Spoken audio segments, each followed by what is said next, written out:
They called our curiosity a disease. We called it a weapon. The Vethkara had a word for it. Not a slur, exactly. More of a clinical designation. The kind you stamp on a quarantine notice. Varathi. Roughly translated, the sickness of asking why. They had observed it in 17 other species across 4-star systems, and in every case, the prognosis had been the same.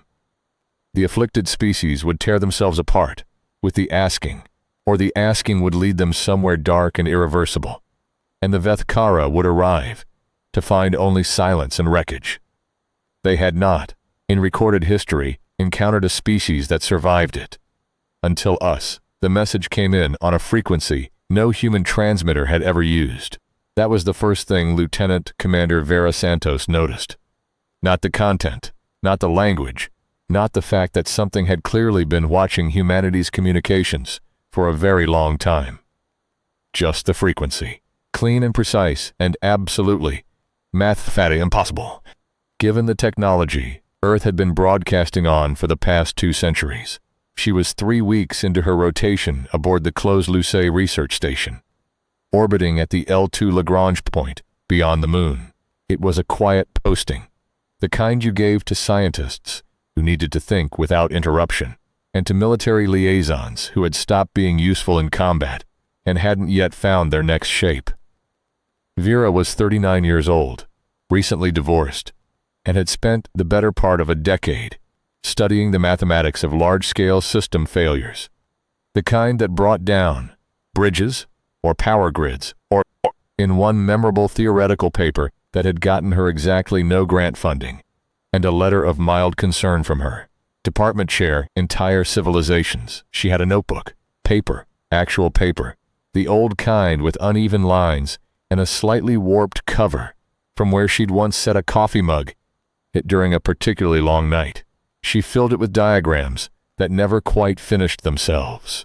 Connections between things that weren't obviously connected. Her ex-husband had called it obsessive. She called it thinking.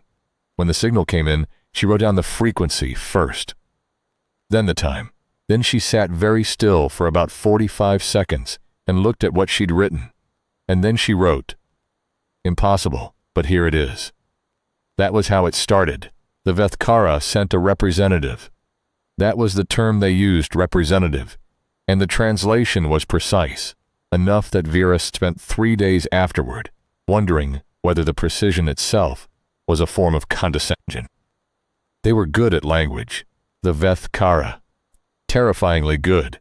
They had been monitoring Earth's broadcasts for 112 years, which meant they had watched humanity discover radio, invent television, argue about everything from the correct shape of a sandwich to the correct shape of a government, and had built, in the process, a linguistic model of human communication.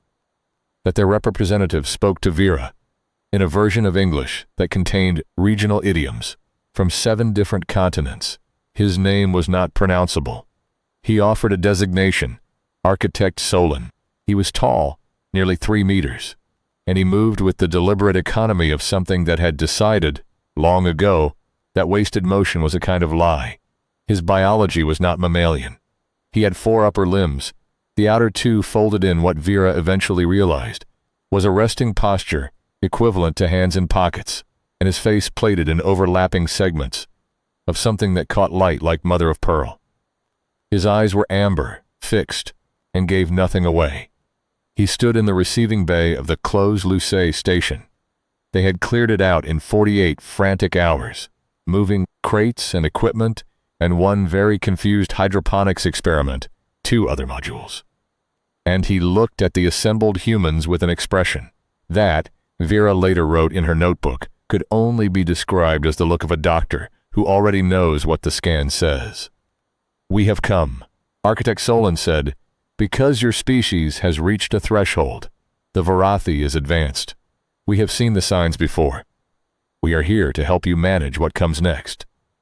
The Secretary General of the UN asked the question. Everyone in the room was thinking, what comes next? "Collapse," Solon said, "without cruelty. Internal, driven by the accumulation of knowledge without the corresponding accumulation of wisdom." You are asking questions your civilization is not yet structured to survive the answers to.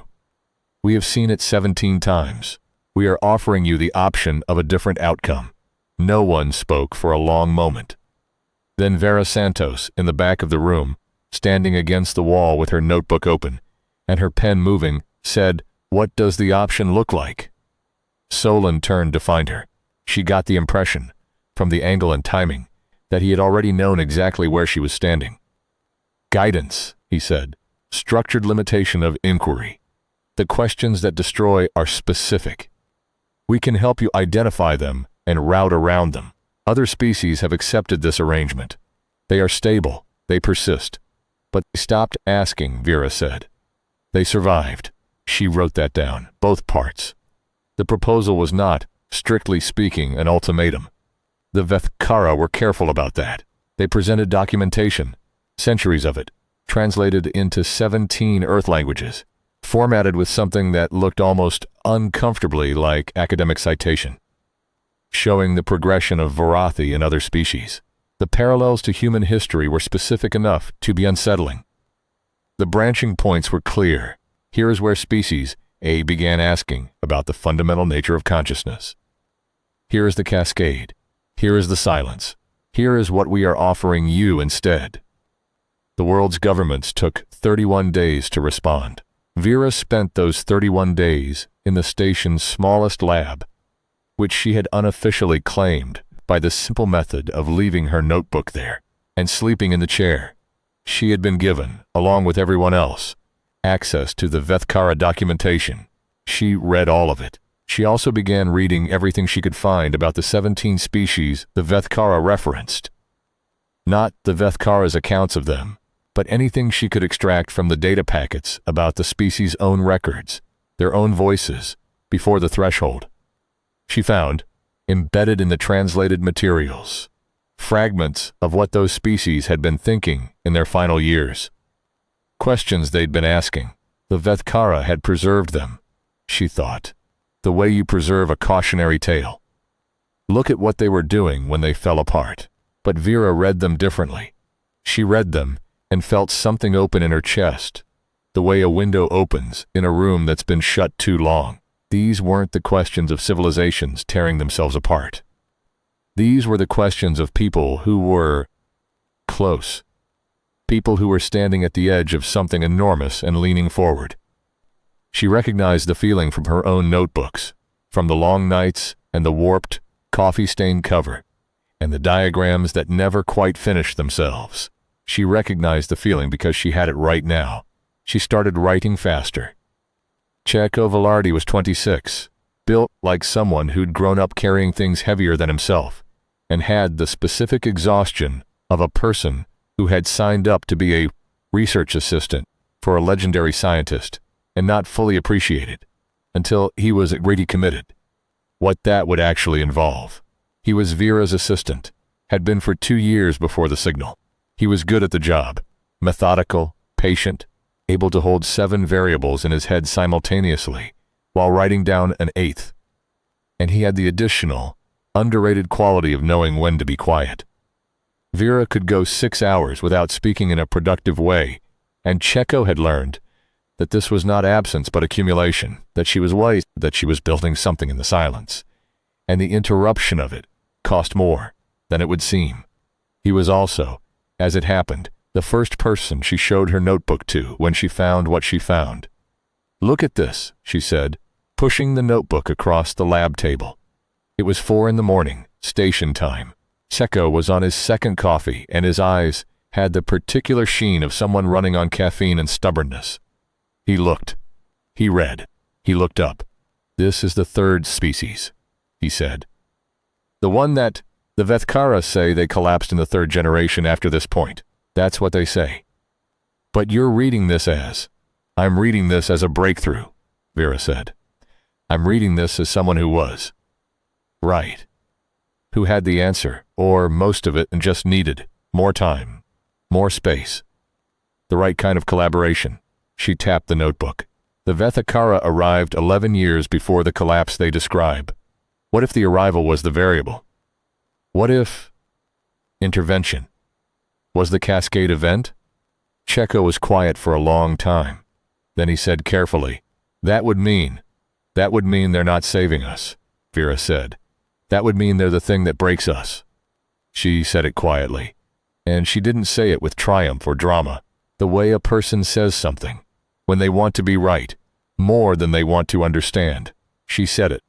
The way you say a thing, when you've been looking at it from 17 angles, and it keeps coming back the same, and you've run out of ways to wish it were different.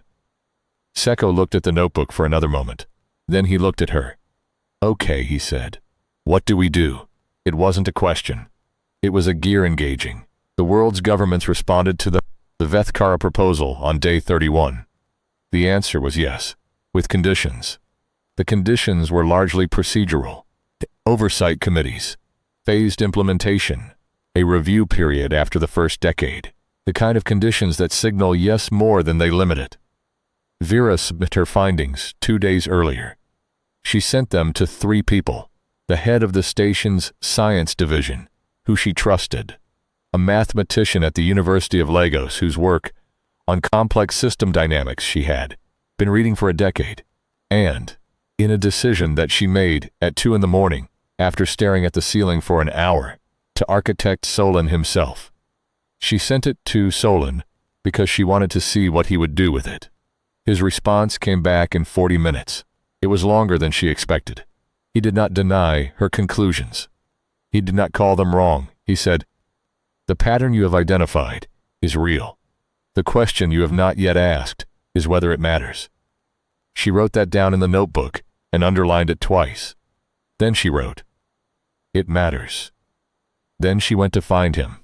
Solon was in the observation module, a glass and polymer blister on the station's dorsal side that offered an unobstructed view of the moon's limb and, on the right rotation, Earth itself. Vera found him standing with 2 of his 4 arms folded, and the outer 2 loose at his sides, which she had begun to understand was the equivalent of a human leaning against a wall. He was looking at the moon. She stood beside him and did the same for a moment. You know what I find interesting, she said. About Leonardo da Vinci? He turned slightly, not fully, just enough that she registered the angle of his attention. He was a painter, she said. That's what people know him as, Mona Lisa, Last Supper. But what he actually was a question machine. He filled notebooks of pages with questions about everything: how birds fly, how water moves, what the inside of a human body looks like. He was asking questions nobody had any framework to answer yet. The church called it dangerous. His patrons called it impractical. He kept going anyway, and he died, Solon said, without completing most of what he began. He died having mapped the shape of what could be completed, Vera said. That's different. Solon was quiet for a moment. Then, you believe the pattern you found exonerates your species from the Varathi progression. I believe the pattern I found suggests the Varathi progression is triggered by contact with you, Vera said. Or more precisely, by accepting your offer, the limitation of inquiry, the routing around the dangerous questions. And you believe this because the questions that look most dangerous are the ones that are closest to answers, she said. That's the pattern. The species you describe as collapsing. They weren't falling apart from too much knowledge. They were fracturing under the pressure of almost knowing. And you arrived and offered to relieve that pressure. And the fracture points shifted, and 17 times the outcome was the same. She paused. You're not a cure, you're a stopper. And the thing that happens when you put a stopper in a pipe under pressure isn't that the pipe relaxes. Solon looked at her for a long time. The amber eyes gave nothing away, but she'd been watching him for weeks now, and she had started, carefully, to read the secondary signals, the slight shifts in the outer limbs, the micro-changes, in the rate of his plating's light reflection. He was doing something that she had come to tentatively identify as thinking hard. What is it you want, Lieutenant Commander Santos? I want to show you something, she said, and I want you to tell me I'm wrong. She spent 9 days building the model, not alone. Checo was there, and 3 other researchers she had recruited with the specific care of someone who is not recruiting for enthusiasm, but for a certain quality of stubbornness, the kind that means a person will keep pulling at a thread long after it stops being comfortable. Dr. Adeze Obi from the Lagos Connection, Dr. Park Jason, theoretical physicist, who had the additional qualification of having once spent 6 months doing fieldwork in a conflict zone and had emerged with what Vera, privately, thought of as a useful recalibration of what actually constitutes a crisis, and Tomas Reyes, who was technically the station's head of structural engineering and had no business being in a xenoscience debrief, except that he thought in systems, the way some people think in words, and Vera needed that. They worked in the small lab, the one Vera had claimed with the notebook and the chair. They ate there. They slept in shifts. Seko developed a method of writing the key variables in dry erase marker on the windows. They had 4 windows and eventually they ran out and started on the walls. And at some point the lab stopped looking like a research space and started looking like the inside of a very ambitious and somewhat sleep-deprived mind. The model was a map of threshold events. Every species the Veth Kara had documented, every point of intervention, every outcome. Vera had mapped the intellectual trajectories, what each species had been working on, what questions were hot, what the evidence trail suggested was close to resolution, against the timing of Veth Kara arrival and offer acceptance. The pattern was not subtle. Every species had been, at the moment of contact, within a generation of a specific class of breakthrough. Not the same breakthrough, the content varied, but the same structural type, a unifying theory, an answer to the question that had been generating sub-questions for centuries. The keystone piece. The Veth Kara arrived. The offer was accepted. The inquiry was limited. The keystone was never placed, and without the keystone, the arch fell. Not immediately, not dramatically. In most cases, it took 2 or 3 generations, long enough that the connection was invisible to anyone who wasn't specifically looking for it. The civilization persisted. It stabilized.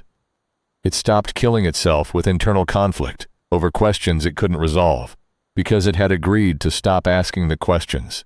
And then, slowly, quietly, the intellectual immune system collapsed. The habit of asking, the reflex of curiosity, and civilizations that had survived ice ages and famines and wars found themselves unable to survive a comfortable century of managed consensus. Vera presented this to architect Solon on a Tuesday afternoon, station time, with the dry erase diagrams. Behind her and her team standing along the wall, and Seko sitting on the floor, because there weren't enough chairs, and he given his to Dr. Park. Solon listened to all of it without interrupting. Then he said, "You are describing a failure mode in our methodology." "I'm describing your methodology as a failure mode," Vera said. "There's a difference. You believe we are, not malicious, but structurally counterproductive." "I believe you have been doing what you believe is help," she said. "I believe the evidence suggests it isn't. I believe you are the most sophisticated civilization we have encountered. And you have been making the same mistake 17 times, because the timescale is long enough that no one connected the endpoints." Solon stood very still. The outer limbs, she noticed, had shifted, both of them now slightly raised, an angle she hadn't seen before. She filed it. "And your conclusion," he said, "is that humanity should reject the offer." "My conclusion," she said, "is that humanity should reject the offer and that you should help us understand why. Because if you're not malicious, and I don't believe you are, then you have a problem too." 17 civilizations that could have reached the keystone. 17 civilizations in managed decline instead. That's not a success record. That's a tragedy. The room was very quiet.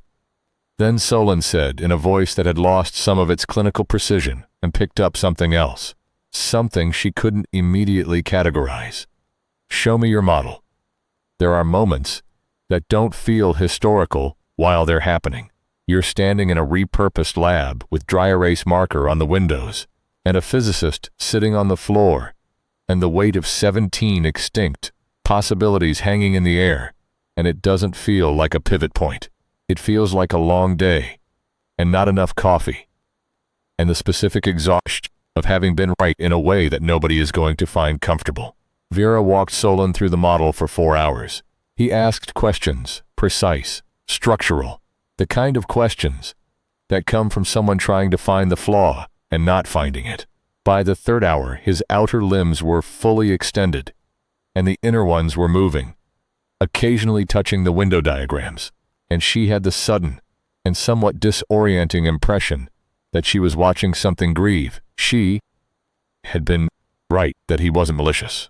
She had not fully anticipated what it would look like when he understood what they'd done. "The third species," he said, near the end of it. He was standing in front of the window where Vera had written the third species final equations, the ones she'd found in the documentation fragments. "We classified these as symptoms, indicators of destabilization. They're solutions," Vera said, "or most of one. They were asking about the nature of consciousness," she said. "Same basic question humans have been asking for 200 years. They were close. Different biology, different framework, but the same mountain. And then you arrived, and the inquiry was managed, and they spent the next 800 years very stable and very slowly dying." Solon turned. His plating was doing something unusual, a rapid, subtle cycling of the light reflection pattern that she had not seen before, and which, she would learn later, was the Vethkara equivalent of blinking back something involuntary. "What is the keystone question?" he said. "It's that humanity is close to." "We have several candidates," she said. "That's actually unusual. Most of the species in your documentation were converging on one primary threshold. We have at least 3 active ones, and they're feeding each other, which is why the Varathi signs are so pronounced. We're not destabilizing from one question. We're resonating between 3, which makes the intervention seem even more urgent," Solon said. "Which makes the intervention even more dangerous," she replied. "Take out one load-bearing question and the other 2 collapse inward." Another long pause. "Lieutenant Commander Santos," Solon said, "I need to consult with my principal assembly." "I know," she said. "Take your time. We'll be here." After he left, Dr. Obi said quietly, "Do you think he'll come back?" "Yes," Vera said, without hesitation. She was already writing in her notebook. "How do you know?" "Because he's curious," she said. "And curiosity, in my experience, always comes back." He came back in 6 days. He brought 3 others from the Vethkara assembly. Not Solon's equivalents, she gathered, but something more like senior researchers, specialists in the historical documentation. They were introduced by designation only: Analyst Verith, Analyst On, and a third who declined a human-approximated name, and was recorded in Vera's notebook simply as Architect 3. They wanted to see the model. All of it. She showed them. The session lasted 11 hours. Checo kept the coffee coming, and at some point someone sent for food, and the small lab became briefly chaotic with the logistics of feeding 6 humans and 4 Vethkara, a problem which Tomas Reyes attacked with the focused practicality he brought to everything, and resolved in under 20 minutes by the simple method of asking the Vethkara directly what they required, and then going to get it. The it turned out, required very little. Primarily they required light, a specific wavelength that the station's lighting could approximate, and occasional access to a low-frequency vibration source that Checo, with characteristic resourcefulness, eventually replicated using a subwoofer from the common room's entertainment system, which he reprogrammed and placed against the lab's wall with the specific expression of a person who has committed to a solution and is not going to examine it too closely. The analysis was methodical, and it was painful, in the way that honest accounting is always painful when the numbers are bad. Analyst Verith had been the documentation specialist for the third species. Vera watched him. She had assigned him a pronoun based on a note in the documentation. She wasn't certain it was accurate, but he hadn't corrected it. Go through the model the way you watch someone reread a letter they wrote a long time ago, looking for the word where everything went wrong. It was Analyst On who said, finally, on hour 9, "The model is sound. Architect 3. had said nothing for most of the session, was standing in the corner with all four in a configuration Vera had never seen before, and which she later described in her notebook as folded inward, like a question mark made out of grief. Solon said, "We need to understand what you are proposing." "I'm proposing that you change your methodology," Vera said. "Not withdraw, not abandon the relationship. The Vethkara have resources and perspective, and a historical record that humanity can genuinely use. I'm not asking you to leave. I'm asking you to stop offering to manage the questions and start helping us ask them better. The risk to your species. The risk to our species from the questions is theoretical," she said. "The risk from managed limitation is documented. 17 data points. I'll take the theoretical. You would stake your civilization's survival on the thing that makes it worth surviving," she said. "Yes." She said it simply. Without theater, the way you say a thing that has been obvious to you for long enough that it no longer feels like an argument. It is just the shape of how things are. Solon looked at her for a long moment. Then he said, "I would like to understand the questions." And she said, "Good. Pull up a chair." There is a piece of recorded testimony from the early months of what historians later called the Threshold Dialogue. The 18-month period of formal collaboration between the Close-Lucé team and the Vethkara Analytic Assembly, in which Checo Velarde is asked to describe the working dynamic. He thinks for a moment. Then he says, "You know how, when you're really deep in a problem, and you've been at it so long, that you stop being able to see your own blind spots? And then someone from outside the problem looks at it and says something that seems totally obvious, and it makes everything click." He pauses. It was like that, but in both directions at once. We had been inside human cognition our whole lives. They had been outside it for a century, watching. We could see things they couldn't about what it felt like to be asking the questions.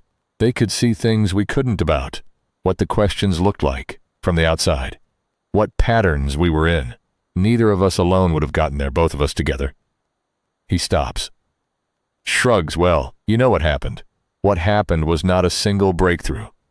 The historical narratives tend to collapse it to one moment, one discovery, because that's a cleaner story. But what actually happened was more like a field catching fire. Many points igniting at once, feeding each other, spreading in ways that no single architect could have planned. It started with consciousness, the third species mountain, Vera's team and analyst, Vareth's team working from opposite directions, humans with their inside-out understanding of the experience of being aware, Vethkara with their 17 species comparative data set of consciousness, expression across different biologies.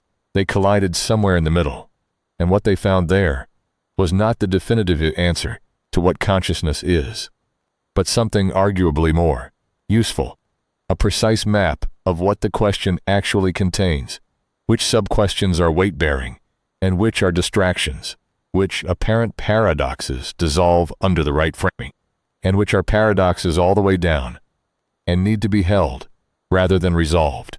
It was Architect 3 who contributed the critical piece, the one who had folded in the corner for 11 hours and said nothing.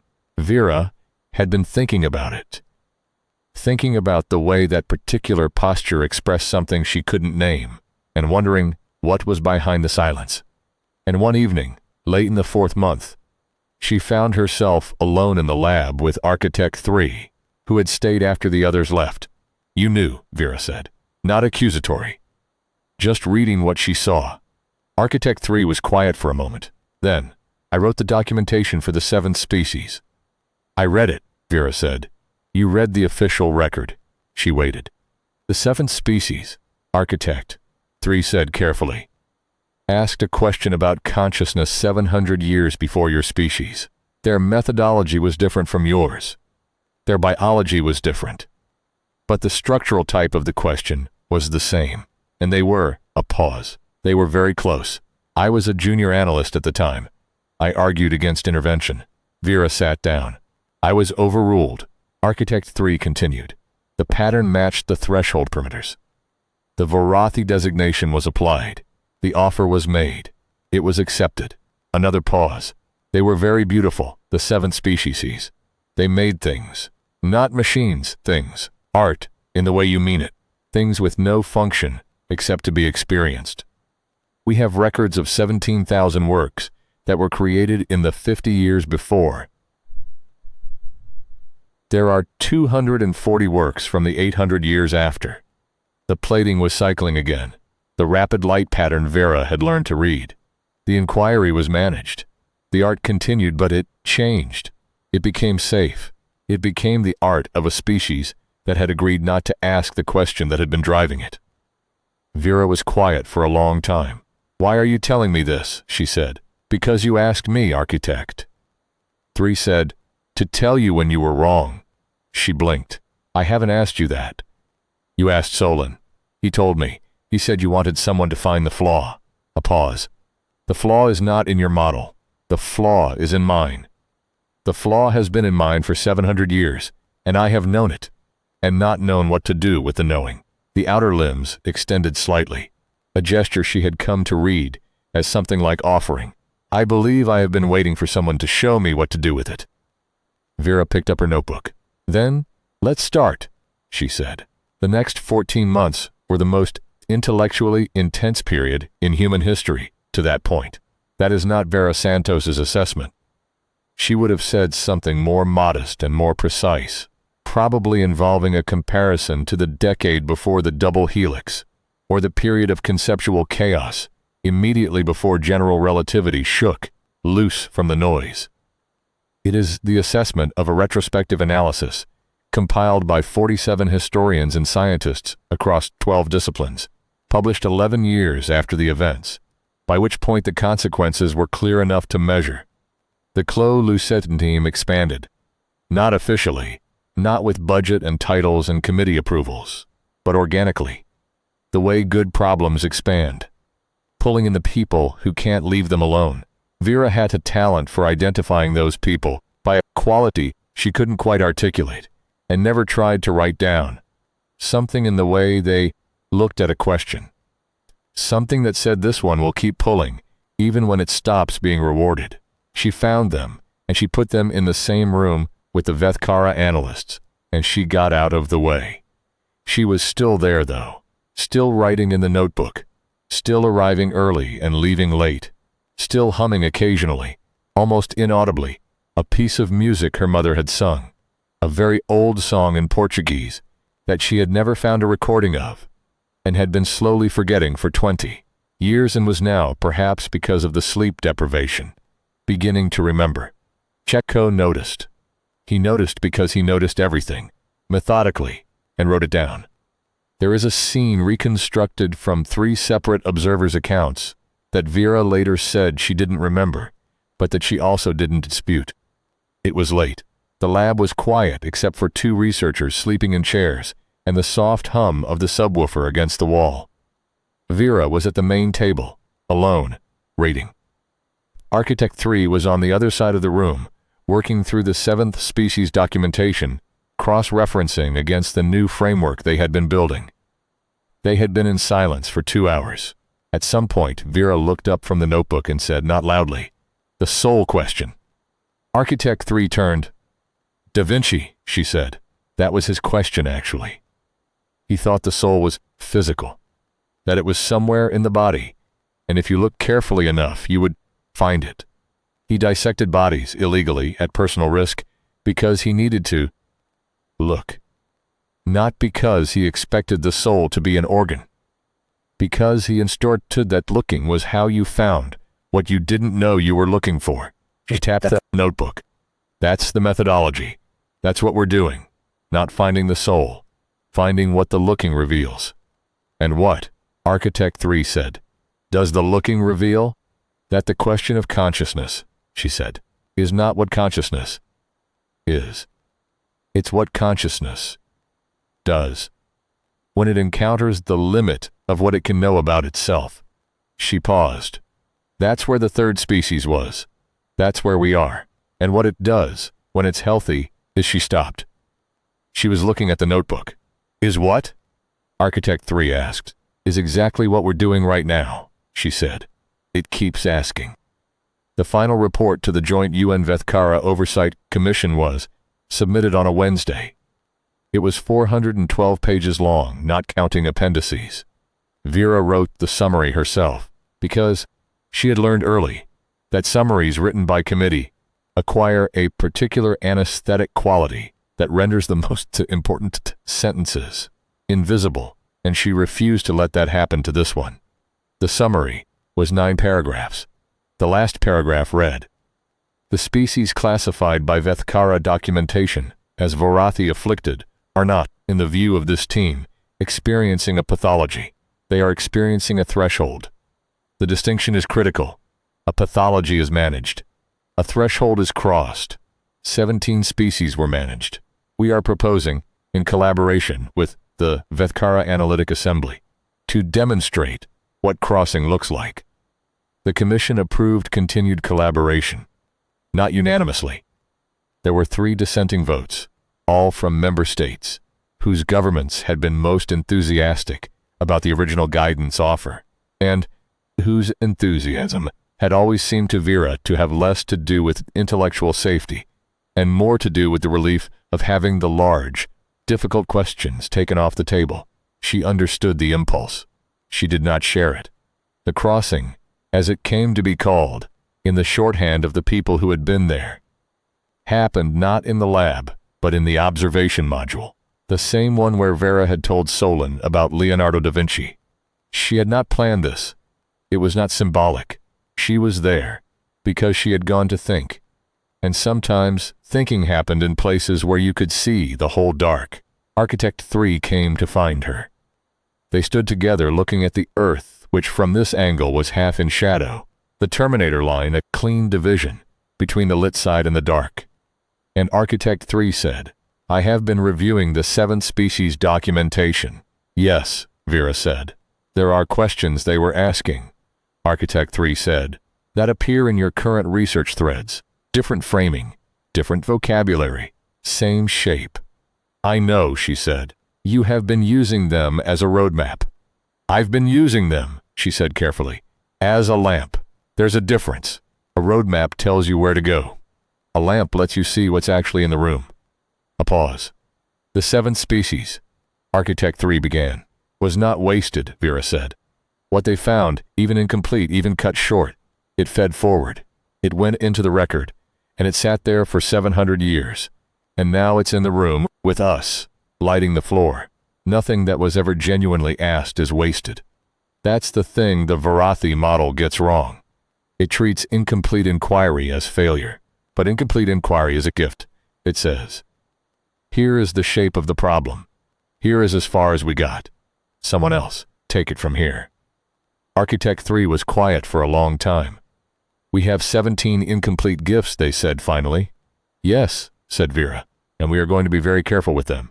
The breakthrough, the actual, technical, field rewriting breakthrough, that the subsequent 11-year retrospective would identify as the axis around which everything turned, was not, despite what several popular accounts suggested, a single moment of revelation. It did not come with a flash of light or a shouted word in a dead language.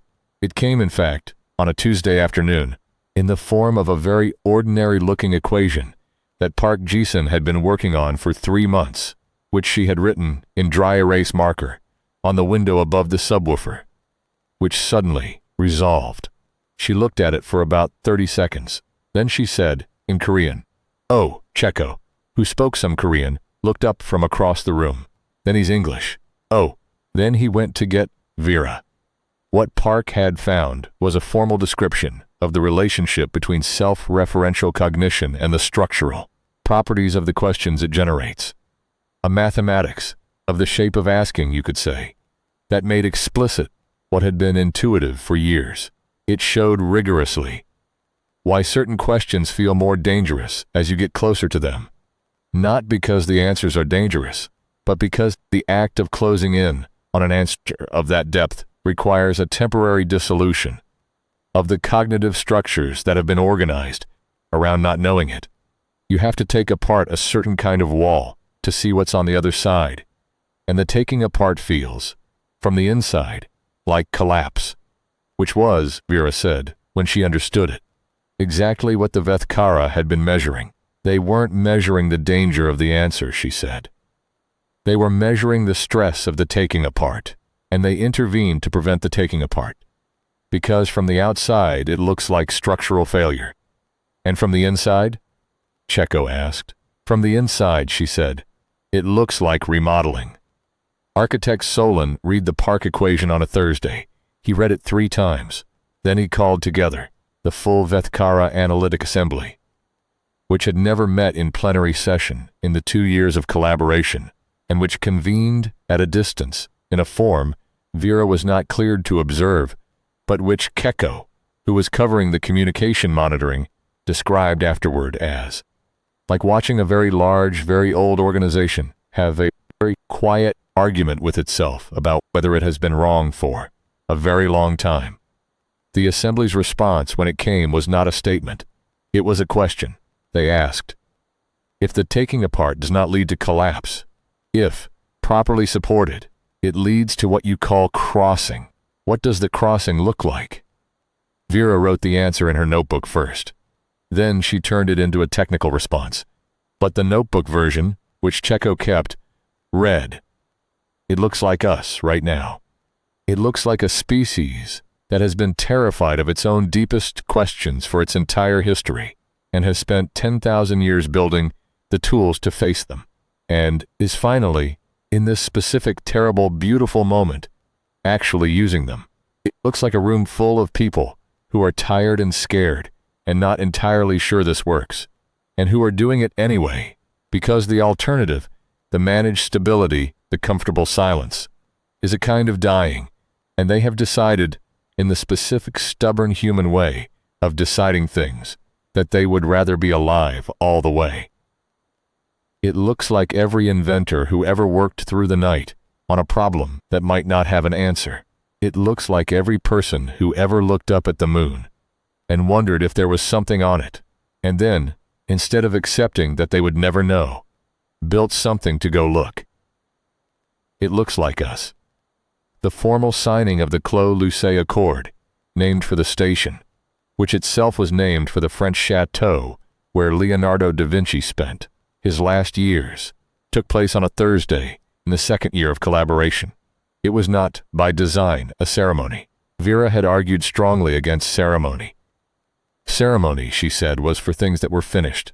This was not finished. This was a starting line. The accord was simple. 11 pages. The core of it was 3 commitments. The Vethkara Analytic Assembly would share its full historical documentation, unredacted, including the questions the 17 species had been asking at threshold. Humanity would approach those questions as a living inheritance, not a cautionary archive, and both parties would, going forward, treat the act of asking as a shared practice rather than a monitored risk. There was one additional clause, written at Architect 3's request. Neither party shall attempt to limit the inquiry of the other. The questions of one civilization are the light of both. Vera signed it with the pen she used for the notebook. The cap had been lost sometime in the 3rd month and had never been replaced, and the pen had a certain permanent urgency about it as a result. It was always ready to write.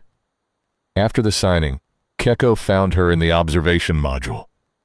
He sat down next to her, and they looked at the Earth together for a while without talking, which was comfortable in the specific way that silence is comfortable with someone you've been in the same room with through a very long and important thing.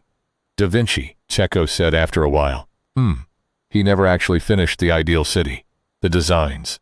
He worked on them his whole life and never built it. No, Vera agreed. Does that bother you? She thought about it. Through the window the Earth turned, the Terminator line moving with its invisible, inexorable logic. He knew what city he was building, she said. The building was never the point. The knowing was the point. The knowing that it could exist, and what it would need, and what problems you'd have to solve to get there. She paused. The knowing gives the people who come next something to build from. A long pause. Do you think it works? Checo asked. All of this. Do you think we actually crossed? She thought about Park Jason's equation, still on the window above the subwoofer. She thought about Architect 3's 700-year-old argument and the 17 incomplete gifts. She thought about the notebook and the coffee-stained cover, and all the diagrams that had never quite finished themselves, and all the ones that eventually had. I think, she said, that we are further along than we were. I think that matters more than finished. A pause. I also think we have a lot of work left to do. How much work, she considered. Generations, she said. Possibly forever.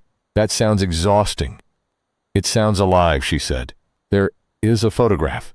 Well, a high-resolution station capture. But photograph is the word everyone uses. Taken from the external camera of the Clos-Lucé station on the night after the Accord signing. It shows the observation module from the outside, the glass blister, the stars beyond it, the curved limb of the moon. And through the glass, visible but small, two figures, one human, one Vethkara, both looking out. The caption in the official archive is procedural, time-stamped, but someone, no one knows who, added a second line to the archive entry at some point in the years after. It reads, "They are talking about the seventh species," which was true. Vera and Architect 3 stood there for nearly 2 hours, working through the documentation, tracing the shape of questions 700 years old, and finding in them the outlines of questions still ahead. The subwoofer was audible through the bulkhead, a low hum like a pulse. The coffee in Vera's mug went cold, and she didn't notice. At some point she was humming the old song in Portuguese. She didn't notice that either. Checo noticed, from the hallway outside. He wrote it down in the log, just 2003 VS humming again, progress. The Vethkara word for the Accord, in their own language, was something that translated back into English as approximately. The conversation that does not end. Vera heard this translation 6 months after the signing, from analyst On, who offered it without particular ceremony in the middle of a working lunch. She wrote it in the notebook. Then she looked at it for a while. Then she added 3 words underneath. Good, keep going. In the years that followed, and there were many years, and much followed, Vera Santos was asked, in more formal settings than she was comfortable with, to describe the essential human quality that had made the difference. The one thing, the characteristic that had allowed humanity to navigate the threshold that 17 other species had not. She never gave the same answer twice, because she didn't believe the answer was singular. But the answer she gave most often, and the one she seemed most at ease with, was this: we're bad at being told to stop. She would say this with a slight smile that could be mistaken for modesty, but was actually something more precise, the specific expression of a person who knows the thing she is describing is both a flaw and a foundation, and has made peace with the fact that those two things are the same. We were given, at the very beginning of everything, the instruction not to eat from a particular tree, and we ate from it immediately. We have been in that tradition ever since. We break the things we're told not to touch. We ask the questions we're told not to ask. We open the doors we're warned against. And yes, sometimes this is catastrophic. Sometimes it's the thing that burns everything down.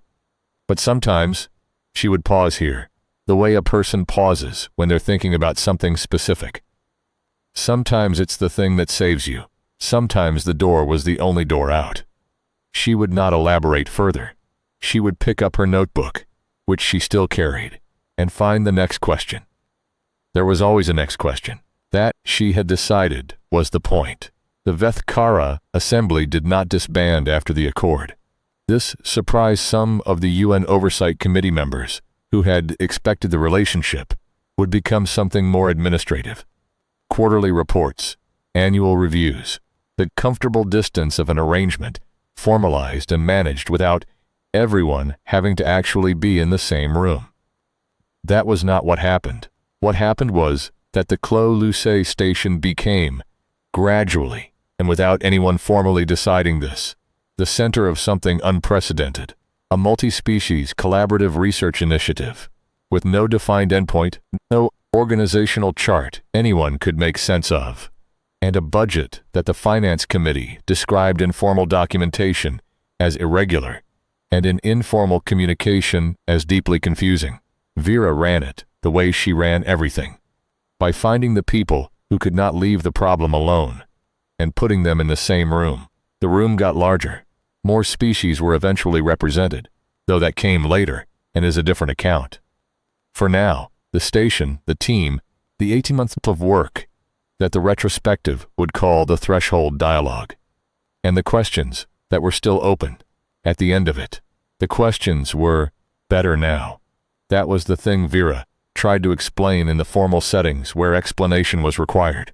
The questions themselves had changed, not simplified, the opposite, more precise and more daring simultaneously, the way a good tool is more useful at once. The Vethkara had bequeathed 17 civilizations worth of mapped terrain, and humanity had brought its particular quality of stubborn creative chaos, and what emerged was harder and more alive than either alone. Was it enough? That was always the question after formal presentations. The committee members, the oversight bodies, the journalist who had followed the story since the day the signal came in on the impossible frequency. Is it enough? Have you solved it? Are we safe? Vera had a standard answer. She gave it patiently, without irritation, because the question came from a real need and a real fear, and she had never lost the habit of taking real fears seriously, even when they asked imprecise questions. She said, "Safe is not the word, alive is the word. We are more alive than we were. We are asking better questions than we were. We know more about the shape of what we do not know. That is not safety. That is the condition of progress. Safety is for things that are finished. We are not finished." She would pause, and then she would add in a quieter register, "I hope we are never finished." Architect Solon left the station on the 14th month. His principal assembly required him elsewhere. There were other species, other signals, other thresholds being approached across the documented reach of Vethkara observation. He stood in the receiving bay where he had first arrived, and Vera stood opposite him. He said, "The documentation on species 8 through 12 has been fully declassified and transferred to your archive. Analyst on will remain as long as is useful," she said. Species 7, the Architect 3 notes, have been marked for primary access. A pause. Architect 3 requested this specifically. She nodded. He stood for a moment with all 4 limbs in a configuration she had learned over 14 months to read as something between uncertainty and the thing that comes after grief, resolves into resolve. Leonardo da Vinci, Solon said. The ideal city. Yes, he died having designed it, never having built it. Yes, but the design survived, because someone kept them, even after the man was gone. Someone understood they were worth keeping. Yes. A pause. "We should have understood that sooner," he said, "about the questions of the species we documented." "You understand it now," she said. He inclined his head. A gesture he had picked up, she realized. From watching the humans work, he used it accurately, which was very Solon. Then he left. She watched his ship until she could not distinguish it from the stars. Then she turned back to the lab, where there was work to do. There was always work to do. The last entry in the official Clo-Lusic station log from Vera Santos's tenure as lead researcher is dated 2.5 years after the initial signal. It is brief by habit or by design, or possibly both. It reads, "On and Park have the third species question in full formal proof stage. Ray's report structural model for ideal city design is sound at current resource projections. Seco has figured out what that frequency was." Then below that, in different handwriting, the ink slightly different in color, it was them saying hello. The frequency was the mathematical equivalent of hello. They spent 112 years learning our languages, and when they finally decided to reach out, they used a frequency we had never heard, because it is the frequency they use for hello. And they did not have a translation for it yet. We do now. We see you, and we are not sure what you are, and we are willing to find out. I know exactly how that feels. Going back in. Ask me again in 10 years. Somewhere in the Vethkara archive, there is a file created during the Threshold dialogue and cross-referenced to 17 older files and then to the emerging Clos-Luce record. The file is classified under a designation that translates loosely as revision of foundational error. It is the longest file in the archive. It is also the most accessed. The file was opened by Architect 3. The first line reads, "We have been wrong." This document is an attempt to understand how and why and what follows from the correction. The last line was added some years after the first, on a Tuesday afternoon that corresponds in the station records to a shift when Vera Santos was in the observation module and Checo Velarde was writing in the hallway log, and the subwoofer was humming against the wall of the small lab as it had hummed for 2 years, low and steady and present. The last line reads, "What follows from the correction is this. The questions do not end. The questions were never the problem. We are revising every case on record. We are beginning again. We have, in the language of the species who taught us this, a long way to go. Good, keep going. Humans are, by the taxonomy of every civilization in the Vethkara archive, the most inconvenient species on record. They do not stop. They do not rest easily inside limitations.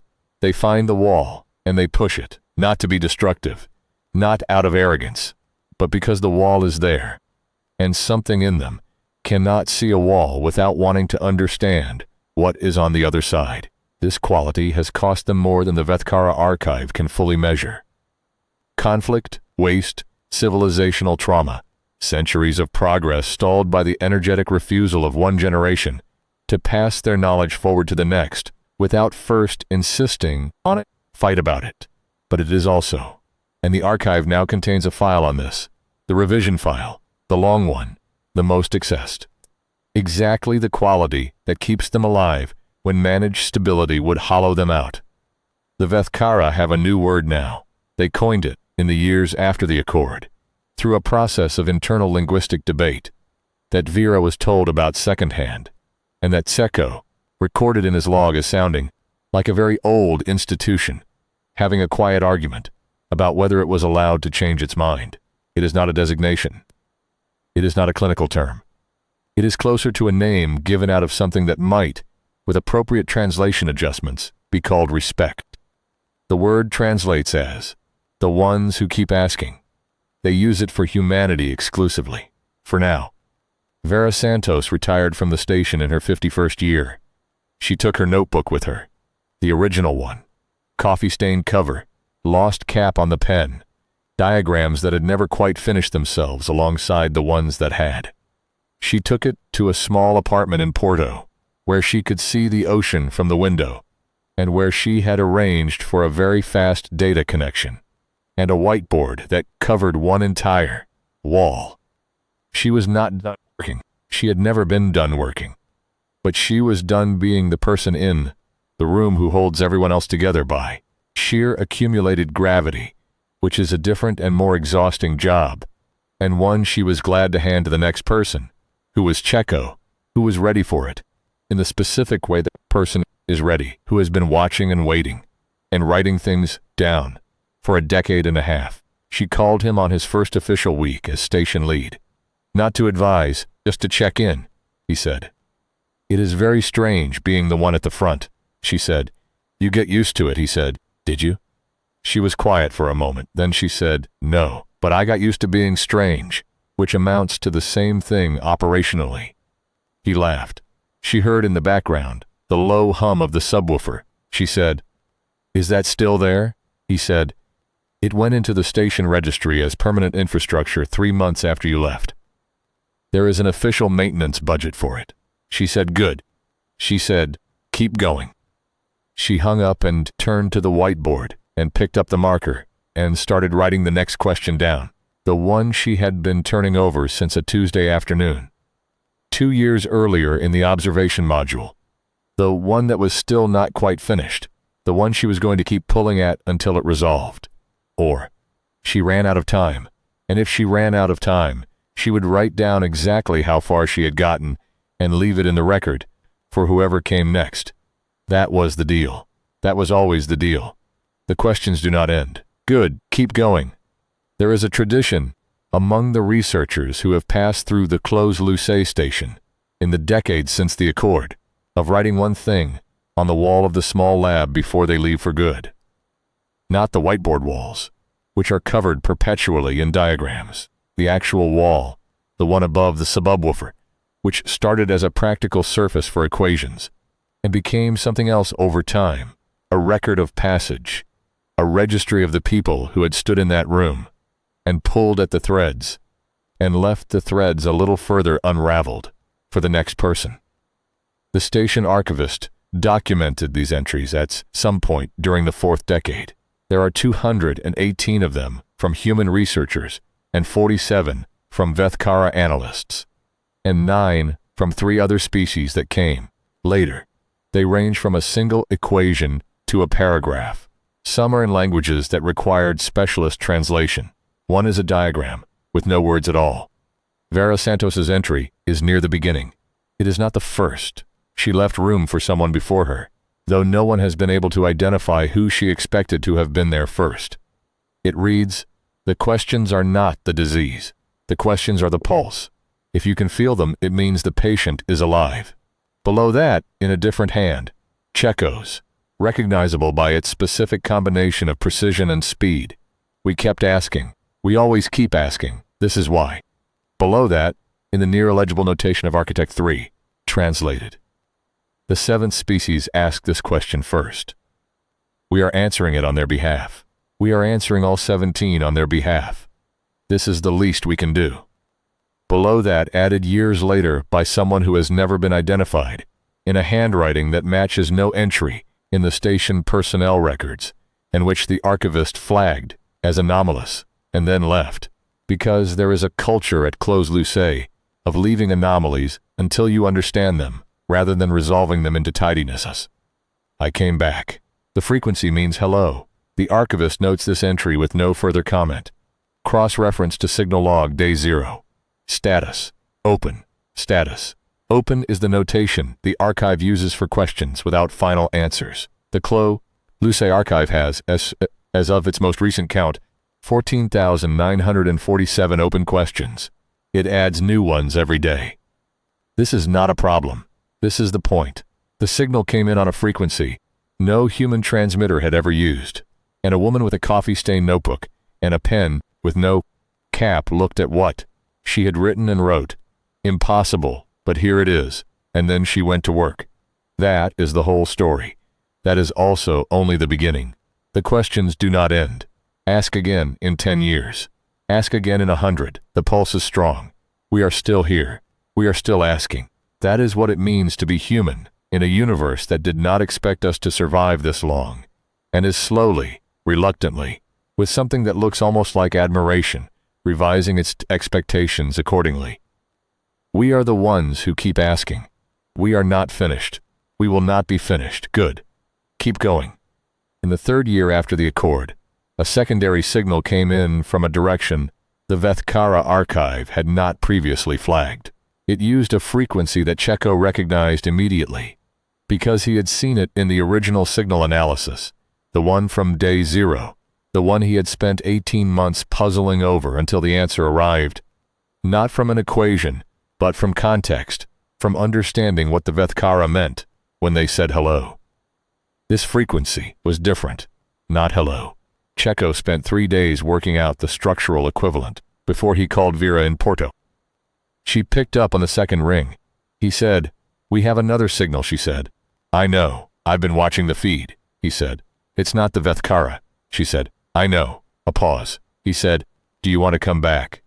She looked at the whiteboard covering her wall, the diagrams in various stages of completion, the question she had been turning over for 2 years, still sitting. In the upper left corner, where she had written it, the day she left the station. Half resolved. "Waiting," she said. "Send me the frequency data first." He sent it. She looked at it for about 45 seconds, the way she had looked at the original signal on the day everything started, and then she wrote in the notebook, "Not hello." Something else, something that has been watching for a long time, and has decided to say something, but does not yet have the word for what it means. She wrote, The word will come. These things take time. Language is always the last thing, she wrote. I know exactly how that feels too. Then she closed the notebook and started packing. The second contact was different from the first in almost every structural way. The species, designated provisionally as the Orth in the station records, a word that came from a sound in their signal that analyst on said carried a frequency analogous to what the Vethkara used for self-reference, were not students of humanity the way the Vethkara had been. They had not been watching for a century. They had, apparently, been watching for considerably longer, but what they had been watching was not primarily Earth. They had been watching the signal traffic between Clos-Luce and the Vethkara Assembly, the 2 years of threshold dialogue, and the 18 months of formal collaboration, and the ongoing record of a conversation between two different kinds of minds that had found something worth saying to each other. They had been watching, and they had decided, based on what they saw, that they wanted in. This created a situation that no existing diplomatic protocol covered, which was that humanity was now the intermediary species in a first contact. Not the new arrival, but the established node, the one with the relationship, the one that other things were orienting toward. The UN Oversight Committee convened and debated for 3 weeks and produced a document that Vera read on her second day back at the station, and described in her notebook as admirably thorough and thoroughly insufficient. She did not say this to the committee.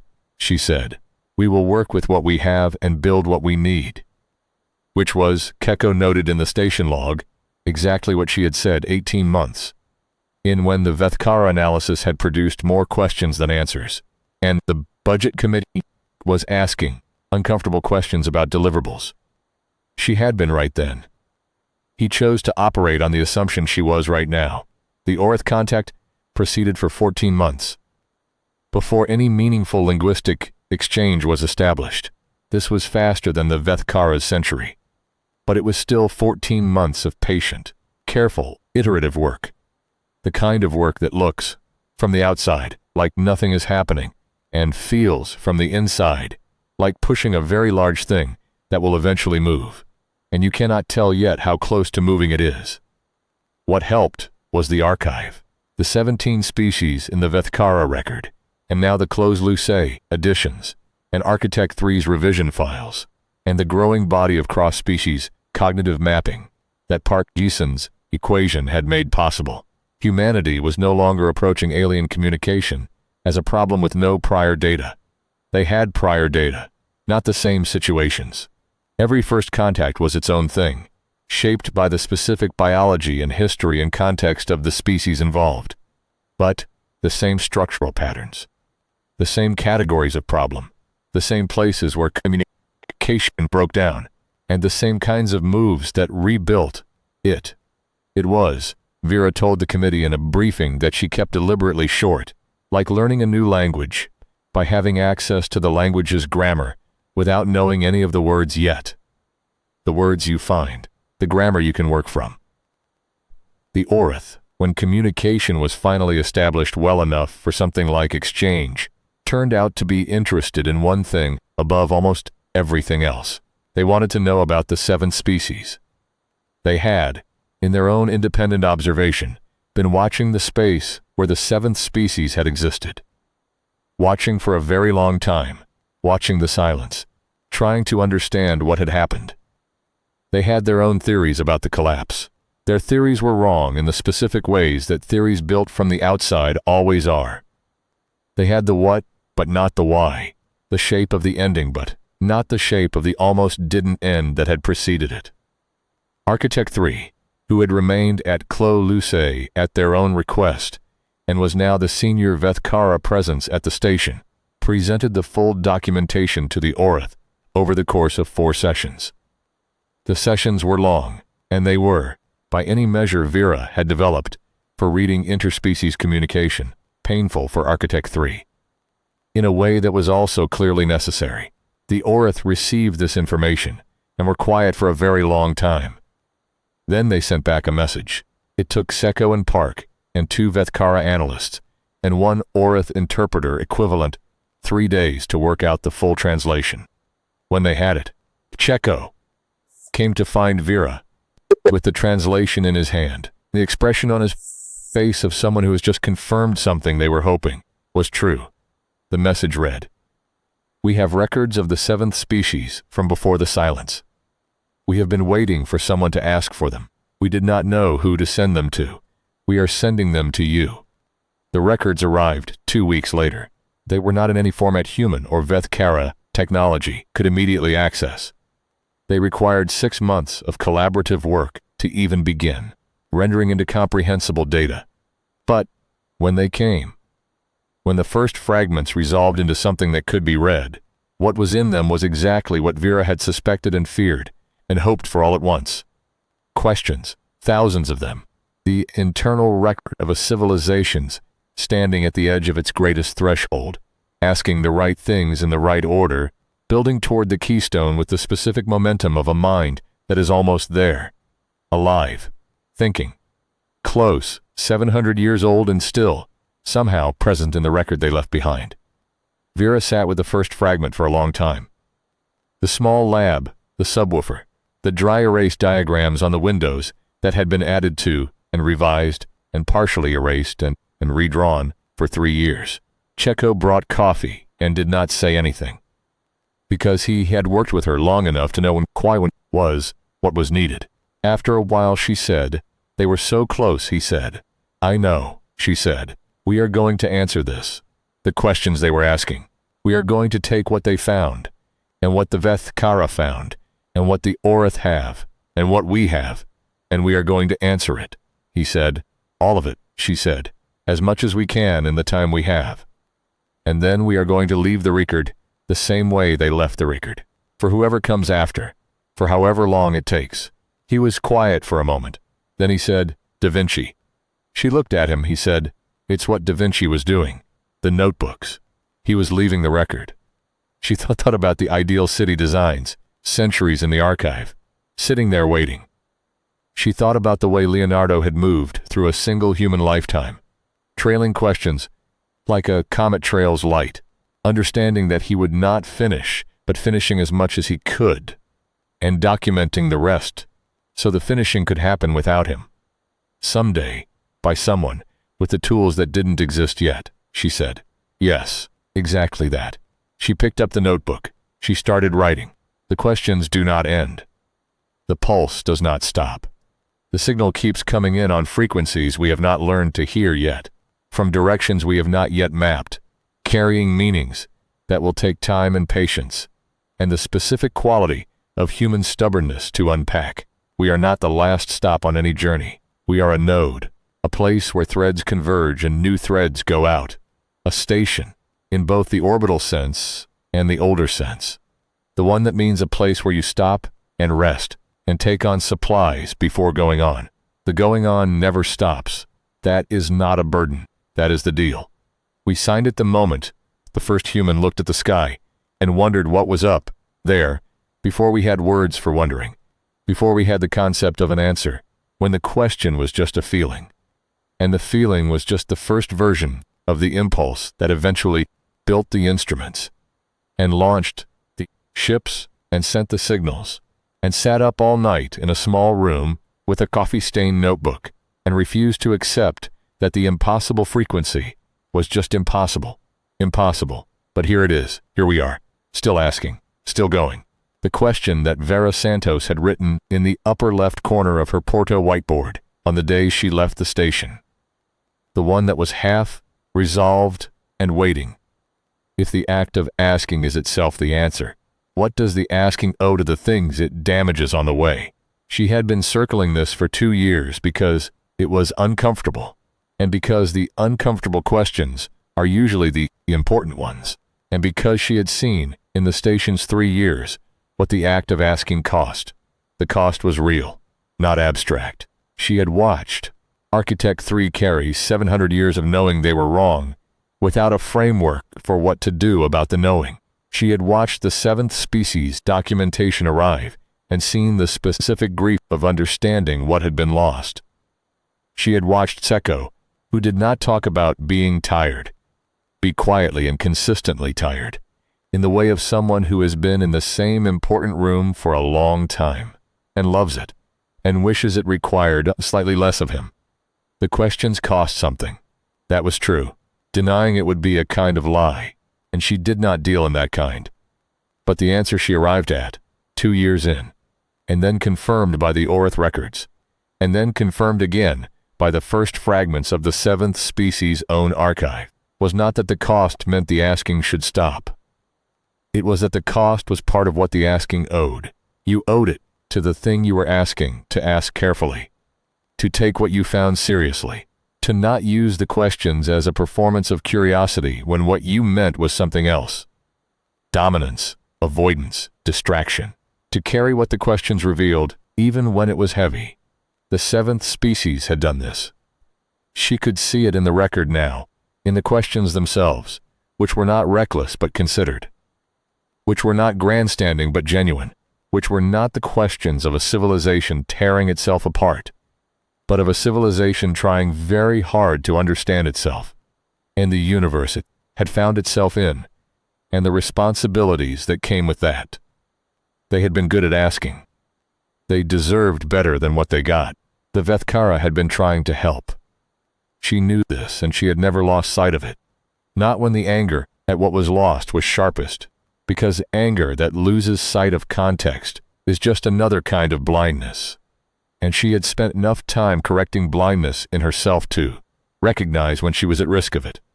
The Vethkara had been trying to help, and they had been wrong about how, and the cost was enormous, and that was a true sentence that had to contain all of those parts to be accurate. She wrote this in the notebook. Tragedy is not the same as malice. Correction is not the same as absolution. Both can be true at once. What matters is what you do after you know. What you do after you know is you keep asking. You ask better. You build the structures that let the asking go further. You leave the record. You trust the ones who come after. That is all. That is everything. Vera Santos left the second contact proceedings in the 8th month, with the Orcs exchange well established, and Sheko running the daily coordination and Architect 3, serving as the interspecies bridge that she had once occupied alone.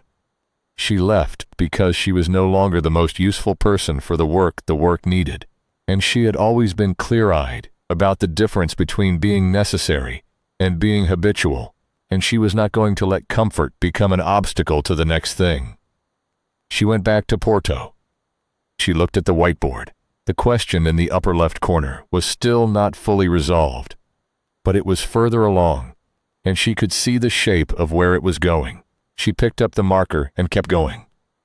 2 years later, Checo called her to say the 7th species archive had been substantially decoded, and there was something in it she needed to see. She took the next available transport to the station. She was 63, and her knee had been complaining since her 50s. But she moved through the station corridors, the way she always had, which was like someone who has somewhere to be, and has always had somewhere to be, and finds the idea of not having somewhere to be faintly incomprehensible. What was in the archive, the thing Checo had needed her to see, was a single entry from the final year of the 7th species independent inquiry, the last year before the Vethkara arrived, and the offer was made and the asking was managed. It was not an equation or a diagram or a technical document. It was personal, a private log entry, the 7th species equivalent of a notebook. The translation was imperfect and would always be imperfect. The distance of 700 years and an alien biology impossible to fully bridge. But the core of it came through. It read, "I believe we are close to something. I do not know how to describe the feeling, except to say it is like standing in a dark room, and knowing there is a door, and not being able to see the door but being certain it is there. I have been in this room a long time. My generation has been in this room a long time. But the room is smaller than it was. I can feel the walls. I wonder sometimes who will find the door. I wonder if it will be us. I think it might not be. I think it might be someone who comes after, someone who reads what we found and goes a step further because we left the step marked. That is enough. That has to be enough. If you are reading this, we were here. We were asking. We got this far. Take it from here. Vera read this 3 times. Then she sat down, which she did not often do, and was very still for a moment. The subwoofer hummed. The dry erase diagrams covered the windows. Then she opened the notebook to a clean page and wrote, "We are reading this. We heard you. We are taking it from here." She would not send this message into the past. That was not how time or physics or anything else worked. The 7th species was not there to receive it. But she wrote it anyway, because writing it was true, and because the truth of it deserved to exist somewhere. Even if it only existed in a notebook with a coffee-stained cover and a pen with no cap. She wrote, "We are here." She wrote, "We got your message." We are still asking. She wrote, "Thank you." Then she capped the pen she never capped and held it for a moment. Then she uncapped it. There was more to write. There was always more to write. The questions do not end, and the pulse does not stop, and the signal keeps coming in, and the notebook fills, and the wall gets covered, and the next generation reads what was left for them, and goes a step further, and marks the step, and leaves the record, and the record accumulates. And accumulation becomes something larger than any single mind or species or century had intended. That is what it is to be human. That is what it is to be the ones who keep asking. The frequency means hello. Hello. We see you. We are willing to find out. Take it from here. There is a particular quality of morning at the Clos-Lucé station that does not exist anywhere else Vera has ever slept. It is not morning, technically. The station cycles through artificial light periods, calibrated to a 24-hour Earth rhythm. But the light comes on the same way, regardless of where the station is in its orbit. And there is something about the gradual brightening of the lab windows, the slow warming from dark to gray, to the specific blue-white of full operational lighting, that she finds nowhere else. She noticed it on her first rotation, and she has never stopped noticing it. There is a word for things you keep noticing, but she has never looked it up, because some things are better without the word, held as sensations, kept close in the specific way that you keep things that keep you going. She has a second notebook now. Third, actually, the original is in a case in her apartment in Porto, too important to risk bringing back and forth, preserved with the specific care she gives to things she does not want to lose. The third notebook is newer, the cover unworn, the pages not yet warped by coffee or time. She has been filling it at the Clos-Lucé station with the questions that emerged from the 7th species, archive, and the Orcs exchange, and the ongoing collaborative work that now involves 7 species and 41 researchers, and a subwoofer that has been in the official station maintenance budget for 2 years. The questions are different from the first notebook's questions. Better is not quite the right word, though she sometimes uses it. More specific, more aware of their own shape. There is a quality of question that comes after decades of asking and not quite answering that is different from the questions you ask at the beginning, not because you are wiser or because the early questions were naive, but because you know more about what you do not know, and knowing the shape of the absence is itself a kind of progress. Da Vinci had this. She knows it from the late notebooks, the ones from his years in France, the period the film tried to capture and never quite managed to. The questions in those notebooks are different from the early ones. More comfortable with incompletion, more interested in the next question than in closing the current one, more aware that the investigation itself is the point, and the discoveries are the byproduct, and both matter, but in different ways. She finds this comforting. She has found it comforting for years, the knowledge that one of the greatest minds in human history reached the same conclusion she reached in her 40s, that the not knowing is not a failure state, that it is, in fact, the condition of inquiry, that you do not need to finish in order to have done something real. You need to have asked. You need to have documented. You need to have left the thing better than you found it, which does not mean completed. It means further along. It means whoever comes next has more to work with than you did. That is all you owe. That is, it turns out, enough. Checo is 39 now. The age Vera was when the first signal came in. She has not said this to him because it would be the kind of thing that sounds like a portent, and she does not believe in portents, only in patterns. And the pattern here is simply that 39 is an age at which a person is old enough to have learned some things, and young enough to still be surprised by them, which is exactly the right age to be standing in a receiving bay when an impossible frequency comes in. He is good at the work, better than she was in some ways. He has patience she never had, a quality of steady attention that does not require the forward momentum she needed to stay engaged. He can sit with a question for longer. He can let it breathe. She has her own qualities. She has always had her own qualities. She is not his template, and he is not her continuation. He is his own thing, shaped differently, asking different questions in the same tradition. That is how it is supposed to work. The station log for the second contact proceedings runs to 1,100 entries. Checo wrote most of them. They are precise, and they are not cold, which is a specific kind of technical writing that she recognizes because she tried for years to learn it, and eventually understood that it was his and not hers, and that was fine. That was the point.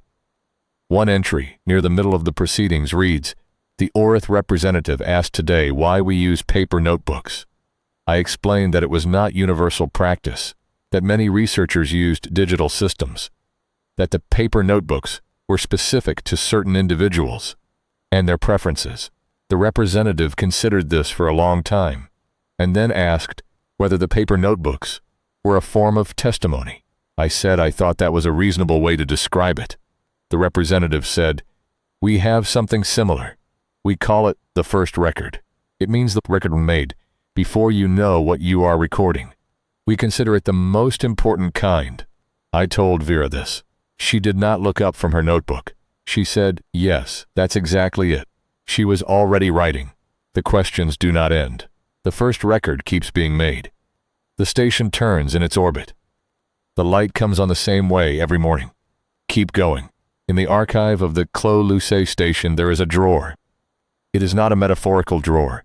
It is an actual physical drawer in the small lab below the main table, slightly warped from years of the station's thermal cycling, so that you have to pull it a particular way to get it open. Inside the drawer there is a collection of things that have been left there over the years by various researchers, the way you accumulate things in a drawer that you use as a catch-all for the objects that don't have another place. There is a pen cap, origin unknown. There is a small stone clearly brought from Earth, smooth and gray. There is a photograph, printed on actual paper, of 7 people in the lab, taken sometime in the first year, with the dry erase diagrams on the windows behind them. There is a folded note in a language the archive identifies as Vethkara Analytical Notation, translation appended, reading, this room is where the correction began. There is a pressed flower, dried out and fragile. There is a hand-drawn map of the station, with certain rooms circled in ink. There is a piece of paper torn from a notebook with one sentence on it. In handwriting the archivist recognizes and notes, V. Santos, approximate date, year 3. The sentence reads, the frequency means hello. The archivist notes it as received and files it under open questions, resolution pending, significance high. Status, open. Status has not changed, will not change perhaps for some time. That is fine. Some questions stay open a long time.